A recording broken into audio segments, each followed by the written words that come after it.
ഇതാണ് BM regulator cum ബ്രിഡ്ജിൻ്റെ ഒരു area. കണ്ടില്ലേ, ഇവിടെ മൊത്തം വെള്ളമാണ് കേട്ടോ.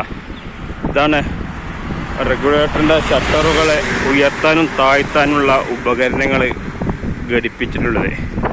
ഇതാണില്ലേ, ഇതിൻ്റെ അടിയിൽ ഷട്ടറുകൾ താഴ്ത്തി വെച്ചിട്ടുണ്ട്. വെള്ളം കെട്ടി നിൽക്കുന്നുണ്ടില്ലേ, അത്രത്തോളം വെള്ളമുണ്ട്. അത് ഉപ്പുവെള്ളമായിരിക്കും. അത് ഈ ഒരു ഏരിയയിലേക്ക് കയറാതിരിക്കാനാണ് ഇങ്ങനെ ഷട്ടർ വെച്ചിട്ടുള്ളത്. അപ്പോൾ ഇനി മഴക്കാലമാകുമ്പോൾ അവിടെ നിന്ന് ഇങ്ങോട്ട് വെള്ളം കൂടുതലായിട്ട് ഒഴുക്ക് വർദ്ധിക്കുമ്പോൾ ഈ ഷട്ടറുകൾ തുറന്നു കൊടുക്കും. അപ്പോൾ ഇങ്ങോട്ട് വെള്ളം ഒഴുകിപ്പോകും. അപ്പോൾ ഉപ്പുവെള്ളം കയറില്ല, ഇവരിങ്ങനെ നല്ല വെള്ളം അടിച്ചു കയറുകയായിരിക്കും. അപ്പോൾ അതാണ് ഈ ഒരു റെഗുലേറ്റർ കൊണ്ട് ഉദ്ദേശിക്കുന്നത്. ഇത് സ്ഥിതി ചെയ്യുന്നത് എടപ്പാളിൽ നിന്നും താന്നൂരല്ല പൊന്നാനി റോട്ടിൽ BM എന്ന സ്ഥലത്താണ്. അതുകൊണ്ടാണ് ഇതിന് BM റെഗുലേറ്റർ കം ബ്രിഡ്ജ് എന്നുള്ള പേര് വന്നത്. അവിടെ കൂട് കൃഷി നടക്കുന്നുണ്ട് കേട്ടോ. അപ്പോൾ വെറുതെ ഇങ്ങനെ വന്നപ്പോൾ ഒന്ന് ജസ്റ്റ് ഒന്ന് വിസിറ്റ് ചെയ്താണ്. ഇപ്പോൾ നമ്മുടെ നാട്ടിലുണ്ട് ഒരു റെഗുലേറ്റർ, പക്ഷെ അതിന് കം ബ്രിഡ്ജ് ഇല്ല.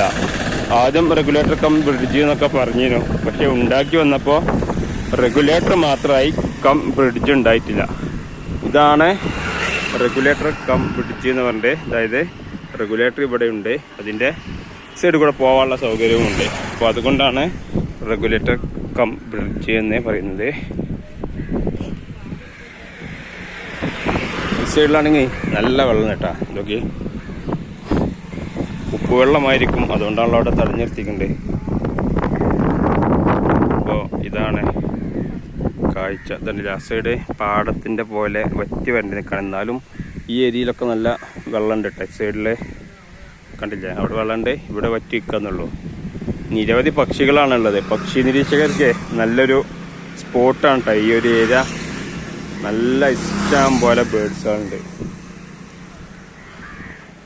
അപ്പോൾ BM റെഗുലേറ്റർ ബ്രിഡ്ജിലേക്ക് വരാനുള്ള വഴി ഒന്നുകൂടി പറഞ്ഞുതരാം. എടപ്പാളിൽ നിന്ന് പൊന്നാനി റോട്ടിൽ 5 കിലോമീറ്ററോളം സഞ്ചരിച്ചാൽ BM എന്ന സ്ഥലത്തെത്തും. അവിടെ നിന്നും കുറച്ചൊരു 200 മീറ്റർ പോകാനുള്ളൂ കേട്ടോ.